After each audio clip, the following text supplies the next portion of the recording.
네, 오늘은 누가복음 11장 5절부터 8절까지 있는 말씀을 공부하겠습니다. 누가복음 11장 5절부터 8절까지 있는 말씀입니다.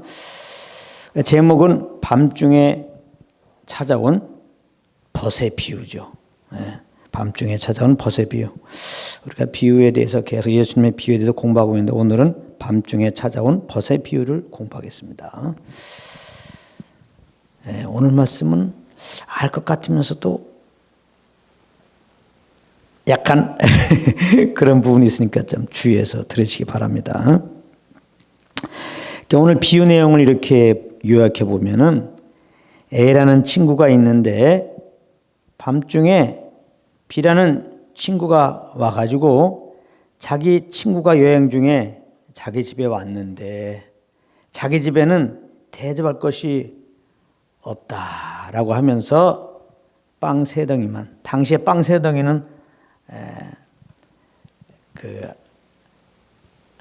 그 밥, 그러니까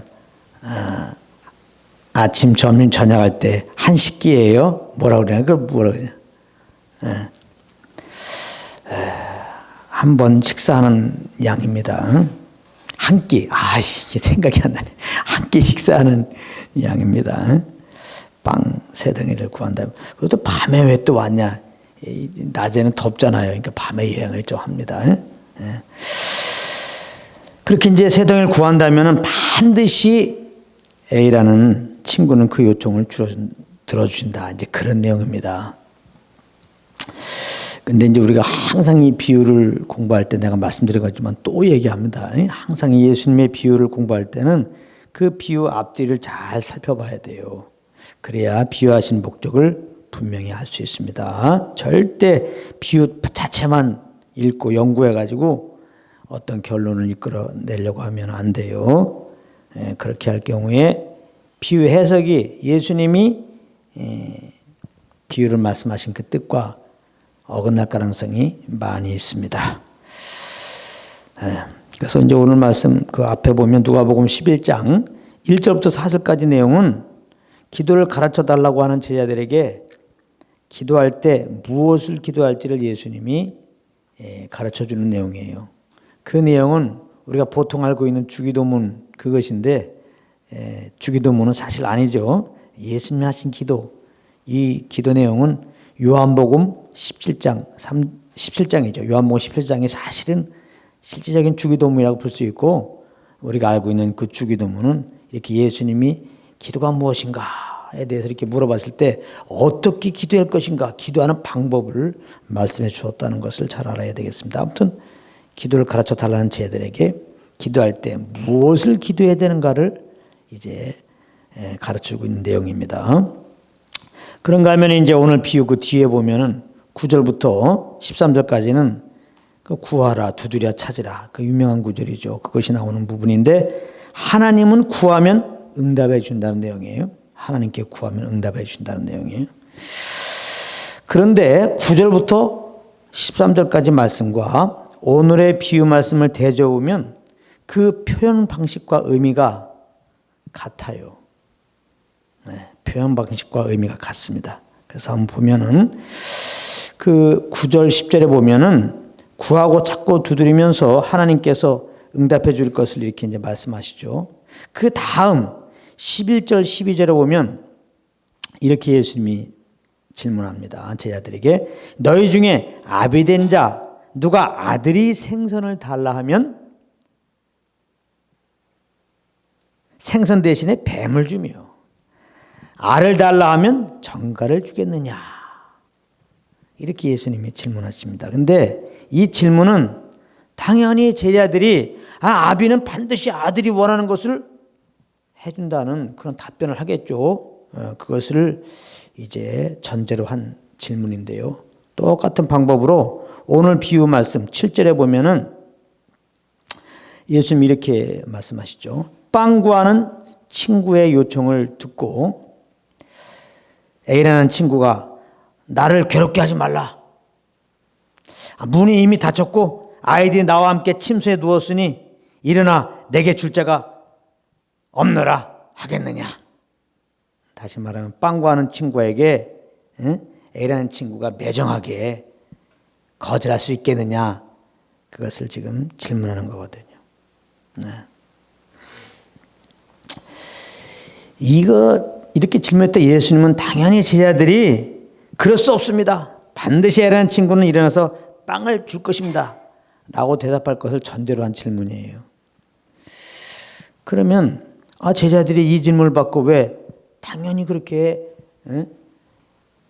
빵을 구하는 친구에게 A라는 친구가 빵을 줄 거라고 이렇게 생각을 하느냐, 이렇게 여러분들은 질문할 수, 의문이 생길 수 있는데요. 유대인들은 우리나라와 비슷한 게 많은데 체면을 굉장히 중시합니다. 체면을. 그리고 그들은 어떤 문화가 있냐면은 손님은 가장 좋은 곳으로 대접하는 문화가 있어요. 우리나라하고 비슷한 게 많아요. 요즘은 조금 삭막해졌지만 아마 지금도 유대인들은 조금 삭막해졌을 거예요, 그들도. 그러나 예전에는 안 그래요. 손님은 가장 좋은 곳으로 대접하는 그런 문화가 있어요. 우리나라에도 그런 사람도 있죠. 손님을 아주 잘 이렇게 대접하는. 그래서 당시에 이렇게 손님이 왔는데 대접이 현찮으면요, 완전히 왕따 당합니다. 아주 수치받는 일이에요. 그건 있을 수가 없어요, 당시에는. 당시의 이 문화상, 그들 체질상 그렇게 될 수가 없어요. 더군다나 막 자기 것도 아니고 자기 친구의 친구가 지금 여행하다 와서 너무나 허겨져 갖고 좀 대접을 하려고 그러는데 지금 내가 대접할 게 없어. 그래서 지금 나에게 찾아왔다 이 말이에요. 근데 그거를 매정하게 무시할 수가 없습니다. 절대로 그럴 수가 없어요. 그렇기 때문에 동일한 표현이죠. 그리고 동일한 의미를 가지고 이렇게 예수님이 예를 들었습니다.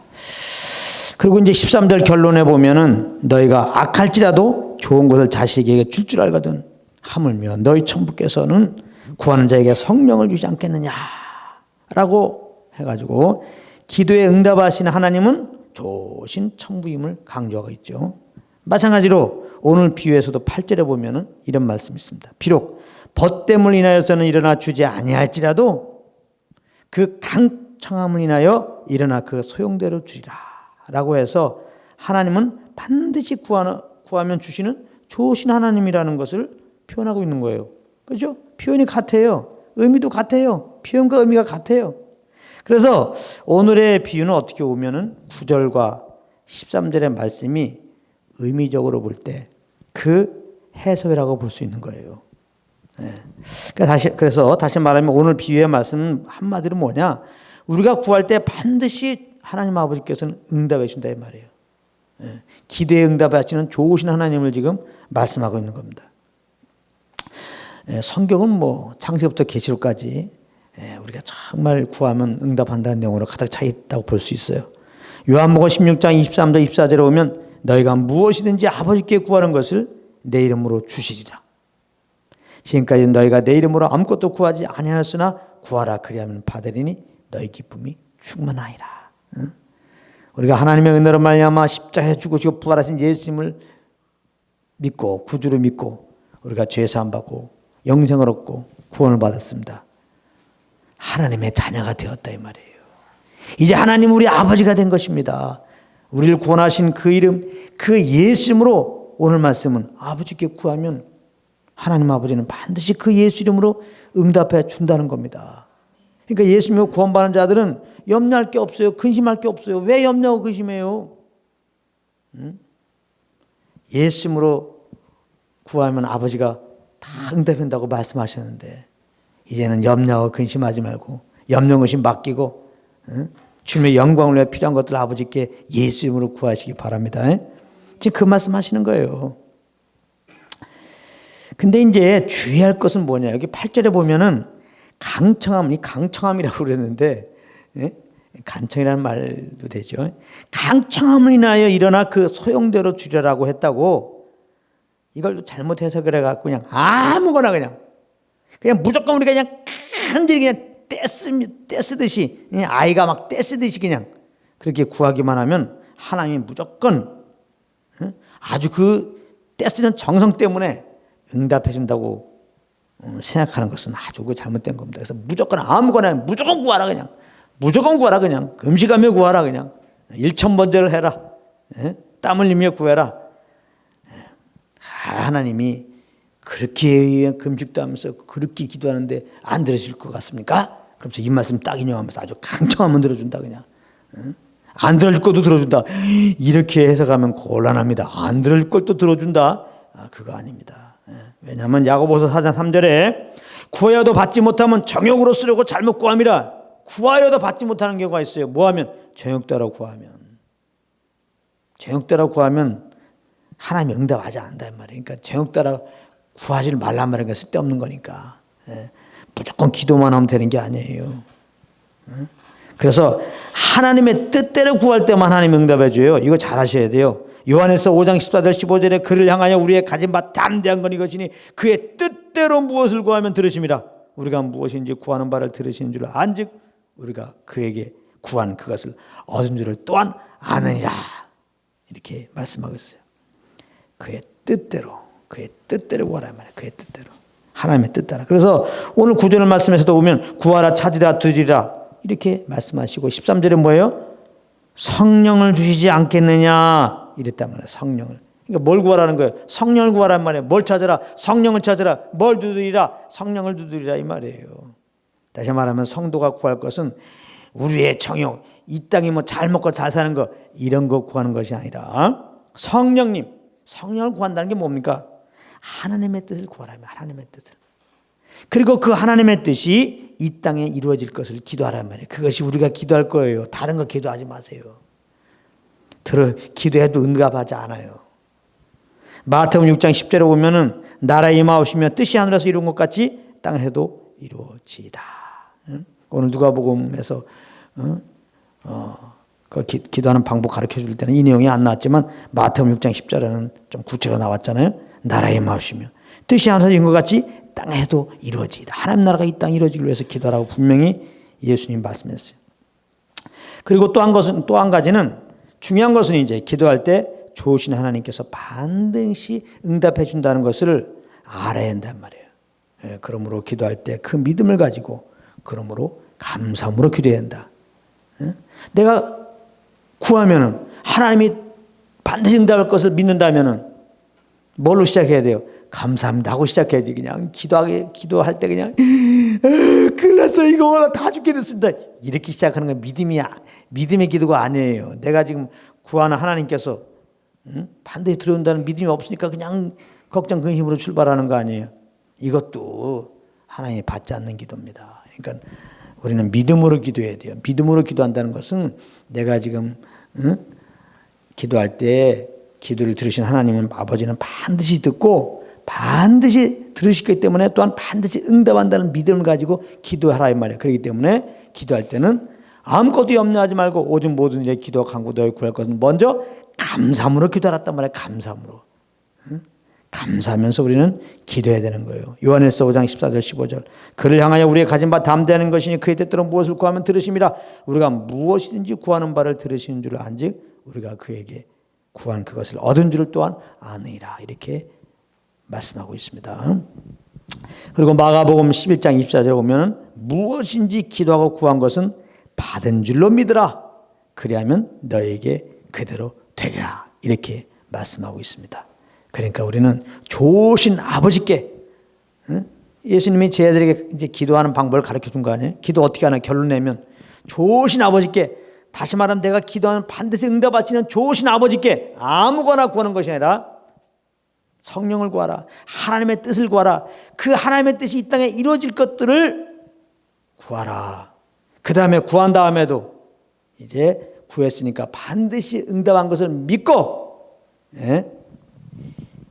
감사라 이 말이에요. 감사라. 내가 기도하고 구한 것은 받은 줄로 믿고 감사하고 이제 이렇게 주님이 또 시키는 일을 하고 있으면은 그대로 되리라. 주님의 때에 주의 방법으로 반드시 나타나리라. 그러니까 기도의 응답은 뭐예요? 믿음입니다. 내가 아버지 때로 구한 것을 좋으신 아버지는 듣고 반드시 응답한다는 그 믿음. 그 믿음이 기도의 응답이에요. 그 믿음으로 기도하시고 그 믿음으로 감사하며 주님을 따라가시기를 예수 이름으로 축복합니다.